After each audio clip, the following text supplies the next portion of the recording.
Welcome to the Set to Lead podcast, the online mentoring platform for emerging and current leaders. My name is Marianne Samdi, leadership coach and talent development expert, and I will be your host. Welcome to the show, Desyra. Thank you, Marianne. The podcast today is about recognition programs in the university setting. But before we get into it, tell our listeners a little bit about your background and how you got into the education space. Sure. So my background is in training development. I've always been really passionate about education and training. So I primarily worked with corporations to develop the training capacity of their employee and staff and leaders. And, that began to evolve into more of a connection to how that training really translated into greater efficiencies in the corporation and productivity and morale and engagement. So that led into a human resources role and human resources leadership positions in which I was able to impact the organizations on a larger scale. And I really enjoyed that connection of being able to link development and advancing people and developing people with the, effectiveness of the organization. And, but ultimately I moved into the education space because, the product in the education space is our education and students. And so I really was excited about the opportunity to take those models and take that ability to, or passion, I should say, of developing employees and staff and individuals into their greatness and helping that to connect to somehow the student experience. And I thought that would be a unique opportunity, and it's proven to be not only unique but extremely invigorating and something to become very passionate about because you're dealing with people, not products. Well, thank you for sharing your background with our listeners there.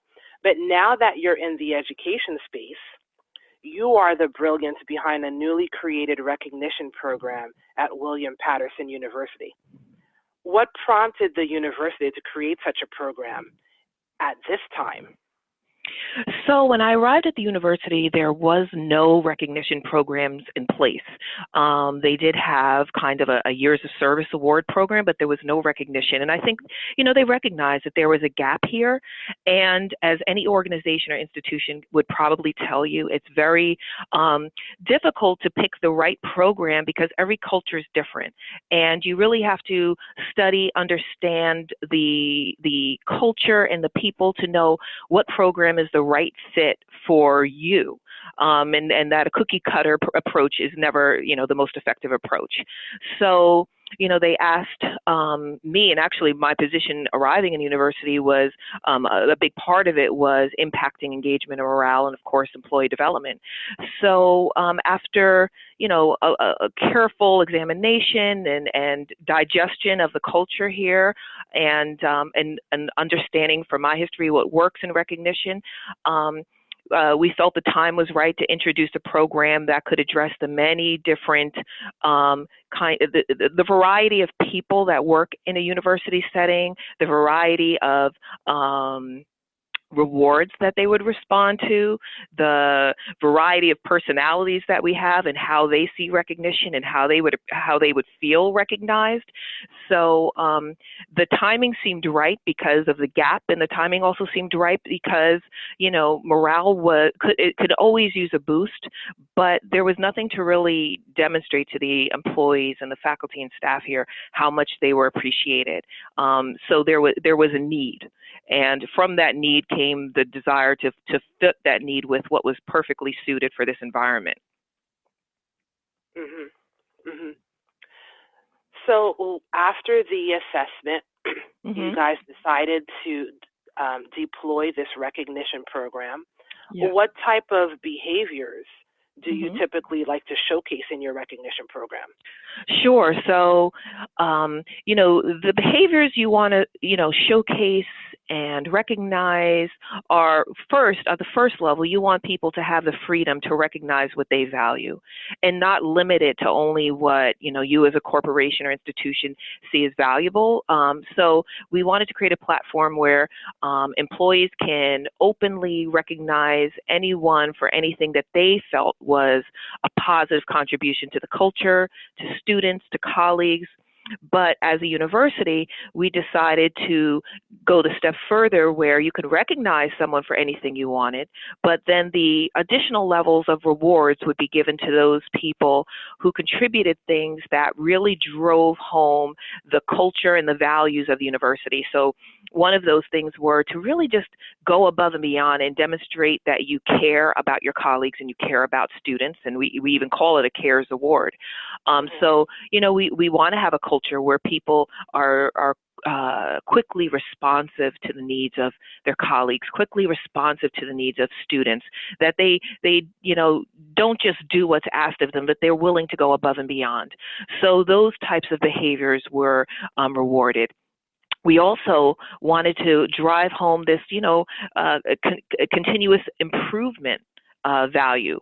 So anyone that contributed something that really had a long-lasting impact on the university, that was maybe a process improvement or a program improvement, or even the innovative approach to creating a new program, those were the types of things that we rewarded as well.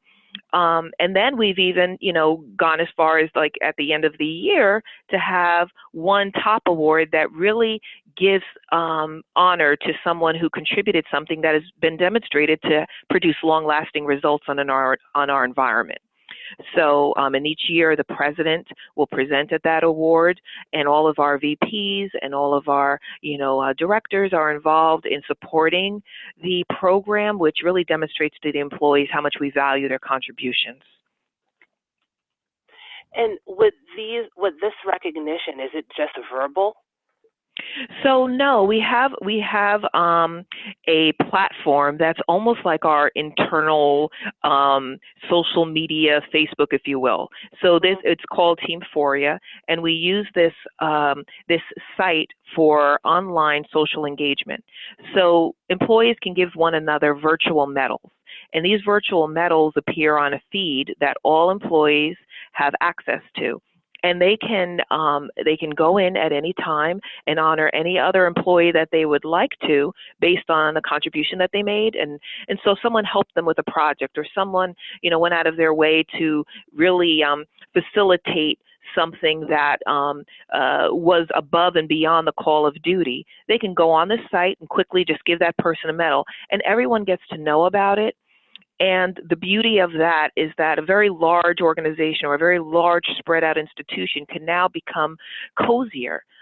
So what I may not know about going on across campus, now I get to know about the wonderful things that are happening in maybe the College of Business or the College of Education or the College of, Communication and such. So all of these things are helpful and unique and building the bridge between these silos, if you will, and bringing us together to see all the wonderful contributions being made throughout the campus community. So that's the one way of communicating. And then we have other ways of now demonstrating our appreciation once awards are actually given. Such as? So we have a CARES Council that meets every month, and so the reason for developing a council was to let employees know that this is a very unbiased process. It's not for managers to decide who gets it. It's not a matter of favoritism. It's a matter of equity, and so we've invited members from across the university in all levels and all positions to participate on a council that meets every month, and we go through all of those nominations that are submitted through that platform, and we vote to determine which of the contribution really rises to the level of being something unique and really above and beyond the call of duty. So once those winners are selected, Those winners receive a gift card. They also receive a certificate signed by the president or the vice president of their division. And then they get a little party that we sponsor in their department, in which we actually present the certificate to them. The directors, their VP, and their team members are all present for their individual celebrations. So if we had 6 winners in a month, I'd be doing 6 of these mini presentations, because we think it's very important to not only have this broad, recognition of what you've done, but also that localized celebration among the people that you work with every day to honor the contribution that you've made, and allow them to also participate in the celebration and also receive the benefit of the celebration as well. And bring that team together and allow that particular employee or recipient to receive the recognition from their team. So there's all of these little layers of opportunities to be recognized just from that one submission. I love the frequency that you've given to this program. It seems like the frequency helps to bake this into your culture, this culture of recognition, of thank you, of appreciation. Yes, absolutely. So, anything that, in any corporation or institution, a program can be rolled out, and if people don't hear about it, they kind of go on to the next thing. But if something is constantly there, you have to be consistent and dedicated, and they have to be able to rely on the fact that this is going to happen every single month. And when it does, it begins to catch fire. And now people's first thought when something great is done for them is, let me go online and give this person, a medal because they were awesome at helping me out with this particular program or event. And then when every time we meet with our winners and we do the celebration, we take photos, of course, and we do a write-up. And so every month, all of the winners are showcased on an email that goes out to the entire university that presents to the university this recipient, what they contributed and why. So, it's an honor for that individual, and it's also a way to show others what are the things that really are meaningful contributions that are being valued by others, valued by the university, and making a difference in our culture, in our institution, in the way students feel while they're here, in the services students receive while they're here, in the way that colleagues work with one another to resolve issues. So we want to encourage those behaviors to, of course, drive a culture of appreciation, and also drive a culture where it's caring and supportive and nurturing to all those who exist here, our students and employees included. That's great, because the momentum is always alive. Yes, absolutely. You're so right. You're so right. You've recently decided to take your recognition program to another level. You've mentioned you've incorporated students into the recognition circle. Tell us a little bit about why that was important to the success of this program. Yes. So for the first couple of years of the rollout, we decided to just do employees and staff and allow it to build the momentum and become ingrained in our culture on the employee side. It was important to me, and I've always wanted to, and it's always been in the back of my mind to include students, but timing is everything when you're working with a program. And the timing was right, I felt, to include students because they are the reason we exist. They are who we serve. They are who we invite to come here to have what we hope to be a transformational academic and social and developmental experience. And so to not hear from them, to me, is just, we're eliminating the most critical piece of the engagement puzzle. So inviting students to participate, was a big undertaking, getting thousands and thousands of students access to the system and beginning to make them aware of its existence, and to give them the opportunity to say thank you to all of the faculty or staff that they feel have really made a meaningful difference in their experience, who have inspired them in some way. And so we decided to call that part of the program our WP Everyday Heroes. Because again, driving home values and an understanding and an awakening and an awareness about what we do every day and how it's connected to our student experience, and the beautiful gems and that our students put on that feed just are heartwarming. For them to say that a faculty member transformed their entire perspective about a particular area or topic or subject matter, and that prompted them to completely change their major because that faculty member inspired them so much, or another faculty member that spent extra time with a student that was struggling and, enable them to be successful and build the confidence that they could actually succeed and move towards graduation. These are things that are happening every single day, but without the platform, we just suspect that they're happening, but now there's tangible proof that these meaningful interactions are happening every single day, and our wonderful faculty that are so very dedicated to our students and doing things because of the concern that they have and the dedication that they have, and they're doing them in quiet and in secret. Now they can be brought to light and they can receive the recognition they deserve, and others can be inspired by the fact that this kind of thing that they're doing is really making a difference for our students. Wonderful, wonderful. You mentioned that you used technology to help automate some of these components of your program. Yes. Were there any implementation best practices that you used trying to roll out the technology piece of it?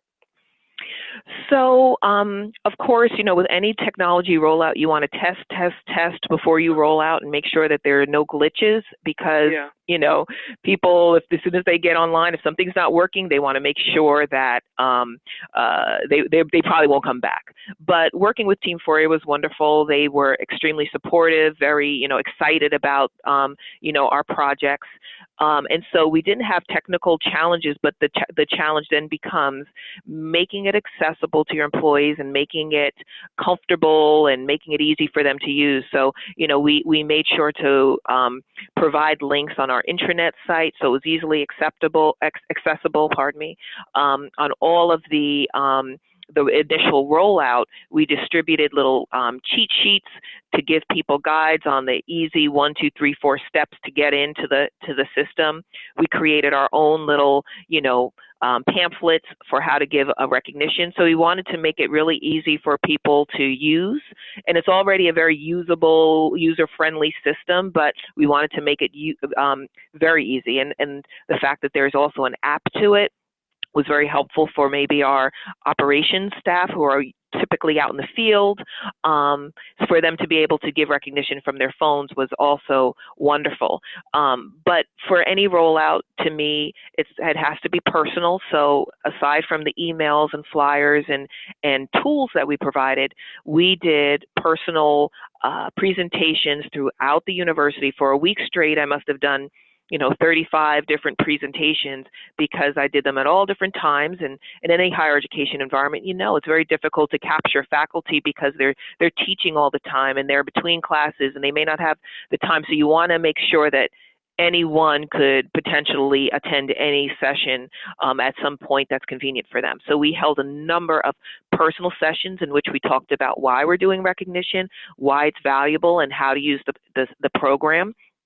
So we just wanted to ensure that there were no gaps left in helping people to understand what it was, why it was, and how to use it. Yes, excellent. Excellent in terms of change management. So if you had to summarize the impact of this program for your faculty and your students, what would you say?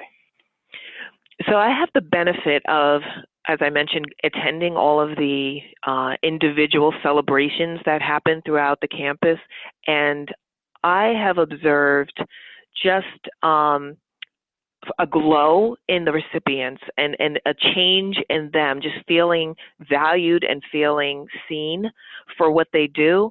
It's just so it's tangible when you're experiencing it, and as you start to see these instances happening throughout the university, month after month after month, you begin to see a change in the way that the departments interact with each other and the dynamics between them and the transparency between them and the engagement between them, to just have this pure, appreciation of one another, and to see how open people are becoming with, it's taken on another level. I go there to present the award, but then others in the room will chime in and start to, share instances where that honoree or others in the room have done wonderful things for them, and how, and for the vice president or the directors or the president to say how much they appreciated what that person did.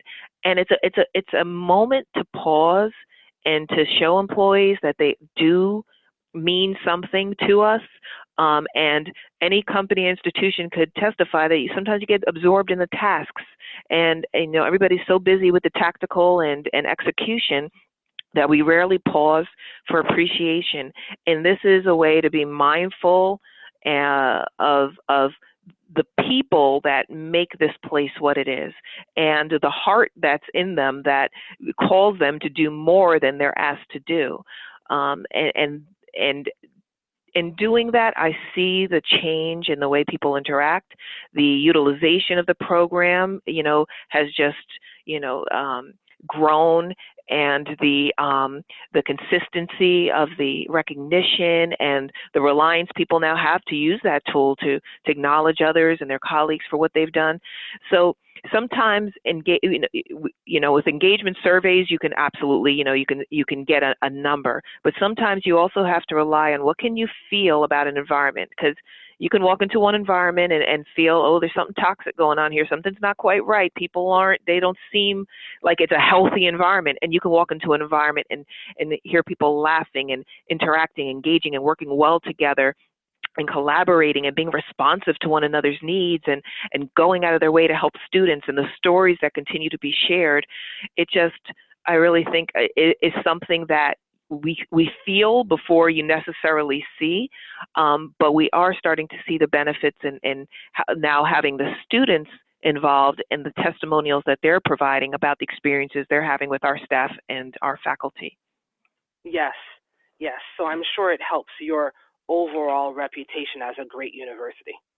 Absolutely. Ultimately, universities care about, enrollment. They care about retention. And sometimes, we can start from the middle of trying to figure out, well, what do we need to do more of here, there, and elsewhere in programs or in offerings. And all those things are wonderful and well needed.